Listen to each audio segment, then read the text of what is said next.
agar bisa dipahami juga dengan masyarakat ya, oleh masyarakat bisa dipahami. Untuk jamban sendiri, apakah jamban itu mempunyai kriteria agar bisa dikatakan jamban itu sehat ataukah memenuhi syarat ataukah layak seperti itu?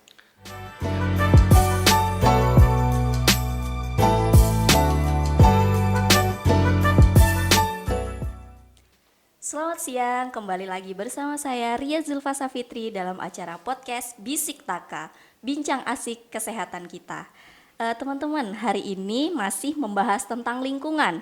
Hari ini kita bersama narasumber kita hari ini, ahlinya tentang lingkungan, yaitu Bapak Samsir Jafar. Selamat siang Pak. Ya, apa kabar Pak? Kabar baik, alhamdulillah. Alhamdulillah. Ini saya panggilnya apa? Bapak, Mas, atau Daeng nih? Boleh abang tapi janganlah. Oh, Bilang aja. Oke, saya panggil Bapak aja Pak ya, Pak Ya. Samsir. Ya. Silakan. Hari ini tema kita yang akan kita bahas itu tentang ODF Pak ya. Nah, di sini kan mungkin masyarakat masih awam Pak ya tentang ODF itu apa, atau mungkin bahkan ada yang belum mengetahui ODF itu apa.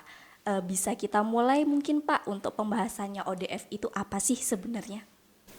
Baik, saya ucapkan banyak terima kasih atas waktu yang diberikan kepada saya dalam bincang asik kesehatan kita ya, Iya, Bisik Taka. bincang asik kesehatan kita. Tapi kalau saya mungkin tidak berbisik karena kalau berbisik mungkin tidak terdengar nanti. Oh begitu. Jadi suaranya agak lantang sedikit. Iya, iya.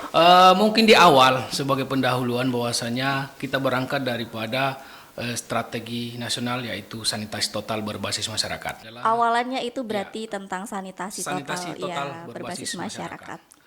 Di mana memang di lingkungan sekitar kita masih bisa melihat beberapa masyarakat kita yang kurang peduli dengan lingkungan.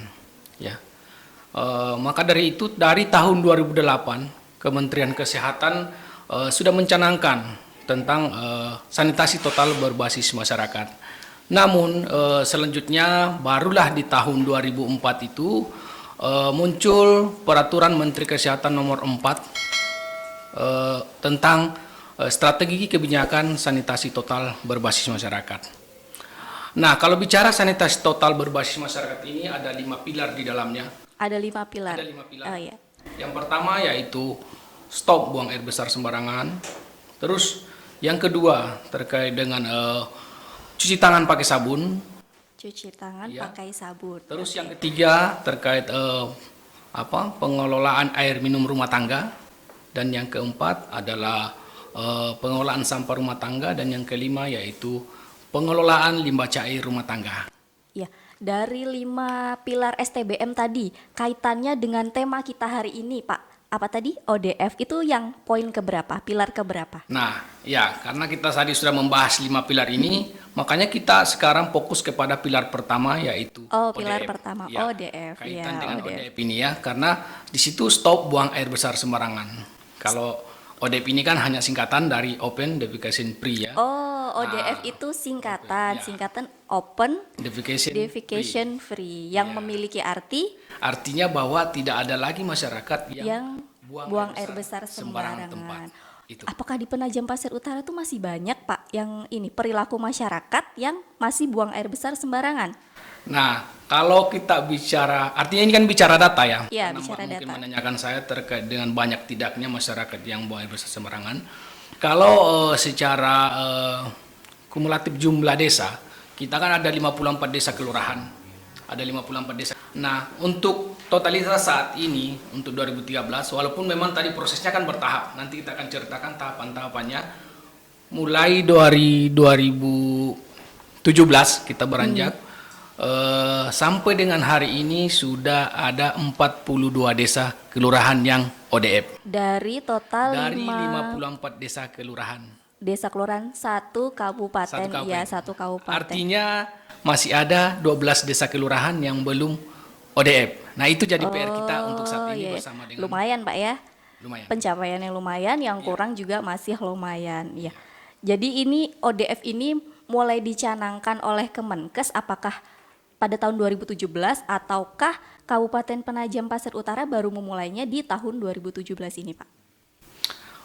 Kalau bicara mulainya sebenarnya sih ya program khususnya di kesehatan lingkungan itu sebenarnya sudah dari awal sejak adanya program kesehatan lingkungan ini sudah dilaksanakan. Namun mungkin penegasannya itu sejak mungkin di tahun 2008 itu dengan adanya Permenkes di tahun 2014 setelahnya. Makanya dari itu kita berupaya keras bagaimana mencapai target-target sesuai dengan target nasional tersebut. Ya, jadi ODF itu kan mencegah perilaku masyarakat untuk buang air besar sembarangan. Nah, itu seperti kita mempunyai program itu seperti keluarga sehat itu kan mempunyai banyak ini ya indikator. Nah, kemudian ada beberapa kegiatan juga. Nah, untuk ODF sendiri itu apakah ada poin-poin kegiatannya, Pak, untuk di masyarakat? Ya, kalau mungkin Mbak tanyakan tadi poin kegiatannya, ya perlu kita ulang kembali bahwasanya untuk mencapai desa ODEP ini tidak serta-merta hari ini, kemarin kita rencanakan hari ini ODEP, tidak seperti ya, itu. jadi harus ada ini ya. Progres, ada tahapan di dalamnya. Mungkin ada penggalangan komitmen dengan stakeholder seperti itu ya.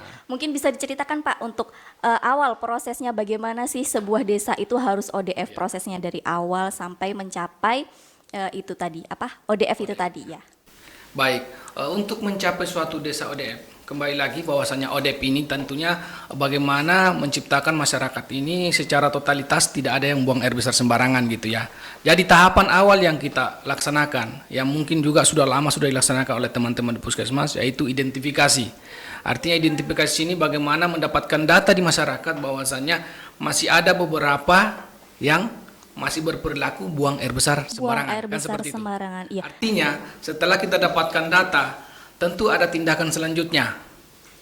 Yang kita kenal mungkin sesuai dengan Permenkes tadinya itu dengan adanya gerakan pemicuan di masyarakat. Memicu ini artinya bagaimana mengubah perilaku masyarakat dengan betul-betul melakukan pendekatan yang bisa memicu gitu ya. Artinya memicu ini bagaimana supaya yang tadinya mungkin agak lambat pergerakan perubahannya, kita bagaimana supaya lebih cepat perubahannya kan seperti itu. Artinya langsung terjun ke masyarakat, memberikan contoh yang baik kepada masyarakat. Untuk pemicuan itu kan kegiatan seperti menggerakkan lebih cepat Pak ya. Nah itu kegiatannya seperti apa? Apakah seperti penyuluhan? Apakah seperti kampanye? Seperti itu Pak. Baik, kalau pemicuan yang selama ini dilaksanakan oleh teman-teman Puskesmas dan mungkin didampingi oleh teman-teman sendiri di kita Dinas Kesehatan khususnya, kegiatan pemicuan yang kita laksanakan seperti melakukan praktek bagaimana seumpama air bersih ini terkontaminasi oleh seperti lalat gitu ya. Jadi kita bagaimana mempraktekkan di masyarakat itu, mengajak masyarakat itu melihat langsung ke wilayah sekitar rumah yang tadinya mungkin praktek buang air besar sembarangan, kita lihat ke belakang ternyata masih ada tinja kita dapatkan. Kita menggelitik mereka. Kita mengajak mereka untuk bagaimana bisa nantinya akan merubah perilakunya dengan secepatnya. Artinya kita mengajak melihat terus kita praktekkan seumpama kaki lalat ini kita umpamakan lidi hingga satu saja ke air minum, mau ndak minumnya, mau ndak meminum, kan seperti itu, mengajak dia mau, ternyata memang tidak mau. Nah ini baru satu lidi, anggaplah satu lidi ini satu kaki lalat. Kalau 4 kaki ini hinggap di tinja, terus masuk ke air minum yang mungkin selama ini tidak kita lihat gimana gitu. Itu mungkin yang kurang masyarakat kurang tahu ya Pak ya.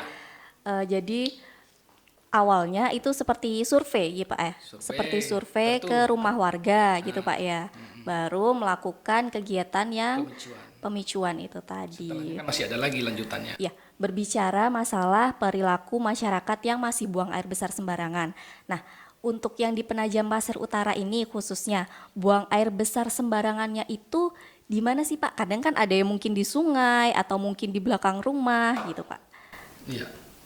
Kalau untuk karakteristik saudara-saudara kita yang ada di Penajam Pasir Utara, boleh kita bilang bahwasannya yang sekarang ini melakukan praktek buang air besar sembarangan adalah mereka yang berada di daerah bantaran sungai ataukah di pantai. Daerah bantaran. Di pantai juga Pak ya? Pinggir-pinggir pantai. Jadi ceritanya begini, kalau mungkin dulu cerita orang tua dulu bahwasanya di daerah pegunungan karena mungkin tidak banyaknya penduduk, mereka ketakutan melakukan hajat pada tempatnya, ya mereka bahkan mungkin ada yang langsung di kantong lempar, itu WC terbang, ya kan? Oh, WC terbang. WC terbang itu dulu. Iya, istilahnya Tapi WC iya, terbang ya. WC terbang, tapi mungkin saat ini tidak ada lagi karena ya malu juga kan, mungkin tetangga di depan ada, di samping ada, ya kan tidak Iya, mungkin iya, seperti iya. itu. Namun yang sekarang menjadi tantangan kita karena memang kita di daerah pesisir, Penajam Pasir Utara, daerah pesisir, beberapa desa daerah pesisir ini pada umumnya juga di rumah bagus, jambannya, tapi pembuangan airnya ke badan air, apakah ke sungai? Oh, jadi pinggir pembuangan pantai dan airnya laut. Seperti itu. sebenarnya mereka sudah mempunyai jamban Sudah ya. San? pada dasarnya seperti itu kebanyakan. Rata-rata sudah mempunyai jamban semua atau bagaimana itu, Pak? Kalau untuk daerah pesisir, mohon maaf, mungkin daerah pesisir yang memang ada betul-betul berada di atas bibir pantai, mereka memang bahkan tidak ada sarana, mungkin seadanya, mungkin ya ada lubang papan, mungkin di situ masih ada yang kita bisa temui. Oh, masih banyak Pak ya Masih yang ada, seperti itu masih ya. ada. Nanti Mbak bisa kita antar ke sana gitu ya. Oh gitu untuk melihat itu ya. Ya, untuk ini untuk warga masyarakat yang masih belum mempunyai jamban dari pihak puskesmas atau dari pihak dinas kesehatan itu apakah ada tindakan mungkin pembuatan ini apa ya? Pembuatan jamban biasanya kan ada tuh Pak, pembuatan jamban untuk masyarakat yang belum memiliki jamban. Baik, kalau khususnya di dinas kesehatan terkait dengan kepemilikan jamban, memang ada juga sumber, artinya ada sumber yang bagaimana kita mendapatkan jamban keluarga, khususnya mungkin daerah-daerah yang membutuhkan. Artinya di sini, kalau kemarin program Kementerian Kesehatan kita alhamdulillah diberikan bantuan untuk beberapa desa pembangunan jamban, namanya program Padat Karya Tunai Desa gitu ya.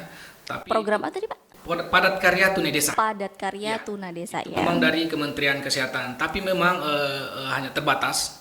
Kalau kemarin satu desa itu hanya 15 kepala keluarga gitu ya.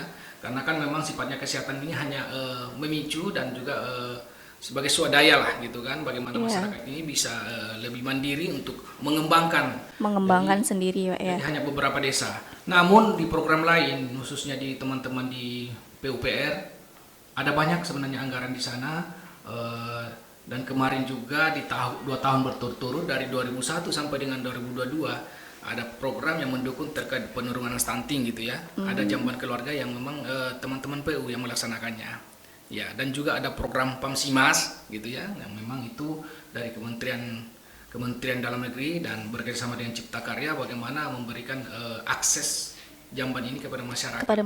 Ada banyak program. Pemerintah pun sendiri sebenarnya dari dulunya terkait dengan air bersih sudah mendukung itu gitu ya. Oh iya. Jadi sudah terlaksana Pak ya untuk pembuatan jamban itu. Iya, sudah terlaksana. Namun memang menjadi catatan kita bahwasannya belum tersentuh untuk khususnya di daerah-daerah pesisir. Oh gitu, yang daerah pesisir masih memang Daerah belum. pesisir.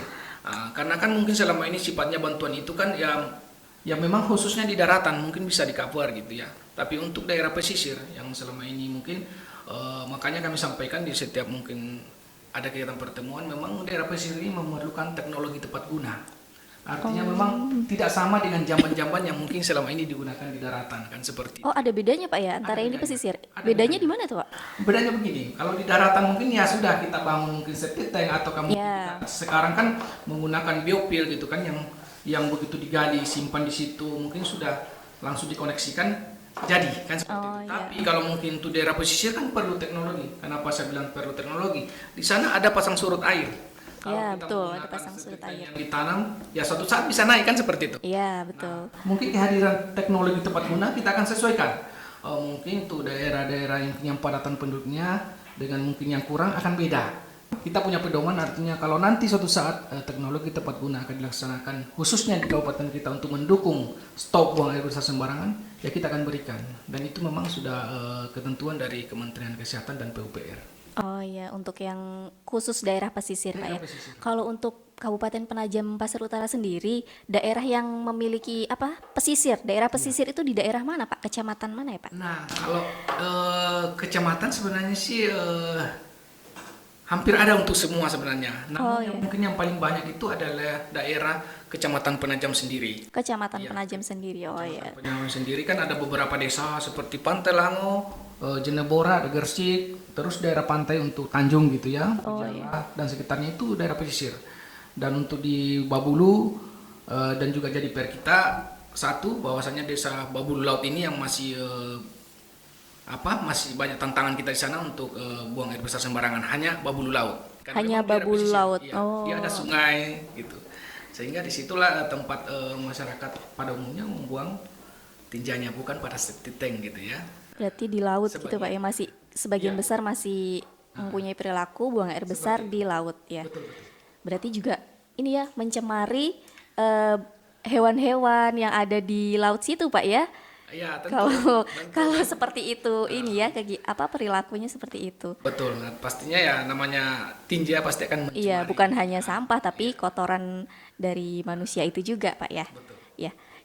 Tadi kan kegiatan untuk rangkaian ODF kan sampai kepada pemicuan. Nah, setelah pemicuan ini Pak, apa langkah selanjutnya? Nah, oke, kita lanjut. Nah, tadi baru sampai ke pemicuan. Iya, sampai pemicuan. Setelah tadi. dilakukan pemicuan, artinya kan teman-teman mungkin baik dari teman-teman pengemban program puskesmas sampai dengan teman-teman dinkes kadang-kadang turun bersama Iya. bagaimana melakukan pemicuan di masyarakat. Nah, setelah dilakukan pemicuan, kita ada membangun komitmen di sana.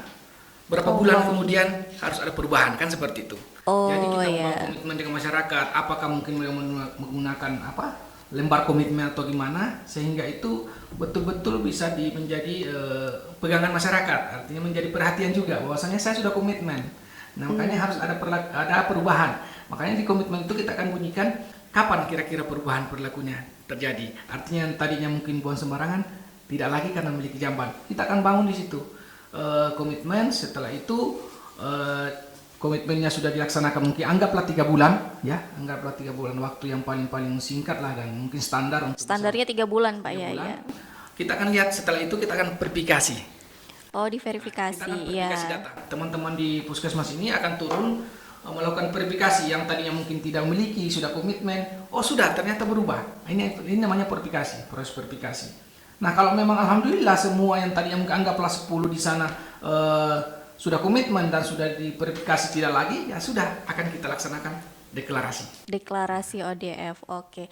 Nah, tadi berbicara masalah komitmen. Nah, yang terlibat dalam penggalangan komitmen ya, bahasanya penggalangan komitmen. Yang terlibat dalam penggalangan komitmen ini siapa aja, Pak? Nah, dalam penggalangan komitmen ini tentu sebenarnya sih dari awal sebenarnya kita hanya pendamping. Petugas kesehatan ini hanya selaku pendamping. Pendampingnya. Kita maunya ini betul-betul dari masyarakat dan oleh masyarakat dan memang untuk masyarakat. Karena ini kan STBM ini kan Iya. sanitasi total berbasis masyarakat. Iya, Memang berbasis oleh, masyarakat. dari, dan untuk Ya. masyarakat ya. Oh ya. Berbasis masyarakat gitu ya. Jadi memang kita harapkan yang masyarakatnya yang proaktif.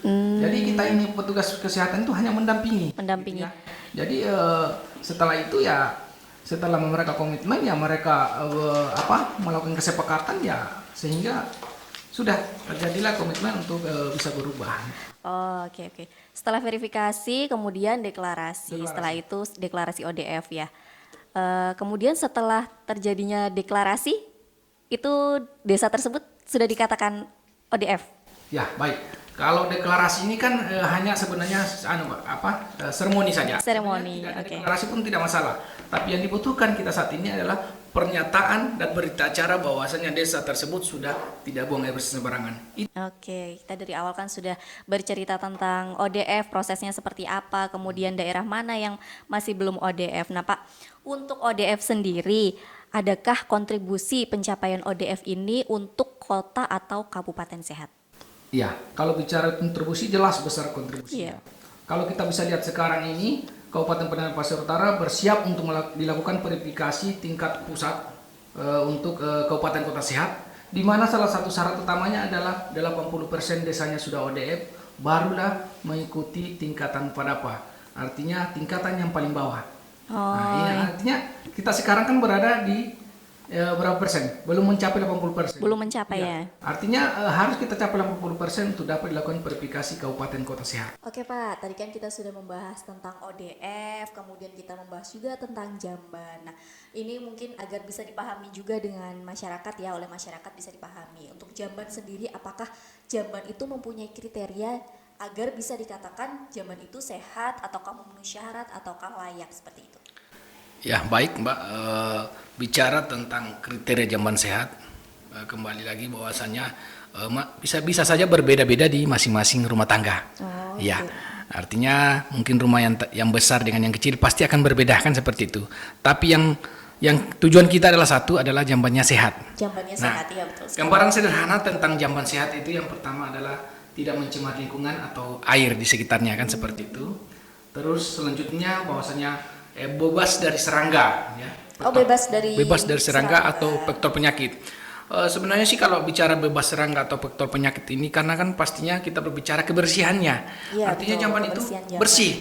Insya Allah kalau bersih ya tidak juga dihinggapi oleh serangga ataupun vektor seperti itu ya. Terus yang selanjutnya bahwa tersedia air bersih pastinya. Setelah kita melakukan buang tinja, pastinya kan kita membutuhkan air untuk baik itu untuk cebok sendiri atau untuk penyiraman gitu ya. Karena kalau tidak ada air juga ya, walaupun jambannya mungkin bagus ya akan jelek juga terlihat gitu ya. Keindahannya atau kotor lah terlihat seperti itu. Kebersihannya kurang gitu Pak. Kebersihannya tentu. Terus kita butuhkan ruangan yang terang di dalam jamban. Bagaimana kita bayangkan jika jamban itu yang mungkin ukurannya sangat kecil sehingga baru gelap, ya pastilah di sana mungkin ya pengap, terus mungkin ya bisa menjadi sarang ya nyamuk lah seperti itu. Kurang nyaman juga ya. Kurang nyaman jadinya kan, itu kan bukan kategori jamban yang sehat seperti itu. Jadi selanjutnya bahwa mudah dibersihkan gitu ya. Nah, kalau mungkin sekarang ini kan kita melihat jamban itu mudah dibersihkan semua sih. Rata-rata kan sudah menggunakan keramik gitu ya. Jadi kan dengan mudahnya dibersihkan. Kalau mungkin dulu masyarakat kita dulu bahkan mungkin lantai tanah kan seperti itu. Iya, ada lantai tanah. Kadang dindingnya itu juga masih setengah gitu Pak ya. Dulunya masih lantai tanah kan agak susah dibersihkan. Ya, jadi malah jadi sumber penyakit juga kan seperti itu. Yang terakhir bahwasannya memang intinya aman. Artinya aman oleh pemakainya. Nah, bagaimana amannya? Tentu ya tadi itu kembali bersih, terus mungkin tidak licin gitu ya, dan mungkin juga kalau mungkin yang jambannya masih di luar rumah ya pastinya ya ada penghawaan, terus mungkin tidak ada ventilasi dalam artian orang yang menggunakannya tidak terlihat. Ya mohon maaf, mungkin terlihat bagian badannya kan seperti itu kan tidak bagus juga secara estetika itu dia. Jadi sebenarnya bicara kriteria jamban itu tergantung kita saja. Intinya bahwasannya aman digunakan oleh pemakainya kan seperti itu. Dan terakhir juga tadi septic tanknya, pastinya septic tanknya tadi tidak mencemari lingkungan dan air gitu ya. Jadi septic tanknya itu tidak mencemari air. Nah, apakah ada sih Pak jarak supaya septic tank itu tidak mencemari air? Apakah harus ada jaraknya untuk supaya tidak mencemari? Iya, oke. Kita harus perjelas di sini. Jangan sampai kesalahan persepsi gitu ya. Jadi jarak jamban artinya di sini mungkin tempat dudukan dengan septic tank itu sebenarnya sih tidak ada masalah. Tapi yang kita pikirkan sekarang jarak septic tank dengan sumber air. Dengan sumber air, sumur gali. Mungkin masyarakat kita kan kebanyakan di sini menggunakan sumur bor atau sumur gali. Sumur gali itu. Jadi jarak ketentuan sesuai dengan WHO atau Kementerian Kesehatan ini di atas 11 meter. Di atas 11 meter. Di atas 11 meter. Kenapa 11 meter? Karena menurut ilmu yang pernah kita dapatkan bahwasannya kuman bisa berjalan itu hanya sampai mungkin sekitar 10, tidak sampai dengan 11 meter. Artinya itu jarak aman lah. Jarak aman. Jadi setelah 11 meter kuman itu akan mati dengan sendirinya. Iya, seperti itu bahasanya. Ya. Alasannya kenapa harus di atas 11 meter. Iya, sebenarnya 10 meter kalau teori, tapi kita cari aman 11 meternya. 11 meter ya jaraknya. Lumayan, Pak ya. Ya itu. Artinya sekarang juga kita harus pintar-pintar. Kalau mungkin sekarang kan rumah penduduk itu kan modelnya coupling gitu ya. Mungkin jaraknya hanya panjangnya mungkin 15, taruhlah gitu 15, lebarnya 10 atau kurang dari itu. Jadi kita harus pintar-pintar bahwasanya kalau memang sumber air kita di depan berarti septic tanknya ada di belakang atau sebaliknya seperti itu. Mungkin kita akan melihat kondisi karena biasanya kalau perumahan-perumahan itu rata-rata septic tanknya ada di belakang. Ya berarti sumber air kita ada di depan kalau memang kita melakukan sumur bor seperti itu ya. Oke, terakhir nih Pak, sebagai penutup juga dari ODF tadi, rangkaian ODF, kemudian dari Bapak sendiri adakah pesan-pesan untuk masyarakat atau untuk institusi kesehatan terkait dengan ODF ini? Silakan Pak. Pesan saya yang terakhir bahwa sehatkan lingkungan, insya Allah lingkungan akan menyehatkan kita. STBM lebih bersih, lebih sehat. Oke, STBM lebih bersih, lebih sehat, itu jargonnya Pak ya? Iya. Oke, terima kasih Pak Samsir untuk materi kita yang luar biasa hari ini.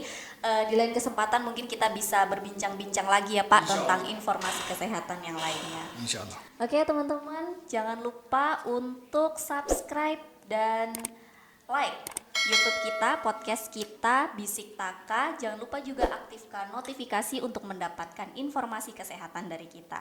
Saya Ria Zulfa Safitri, mohon pamit undur diri. Sampai ketemu di Bisik Taka selanjutnya. Selamat siang.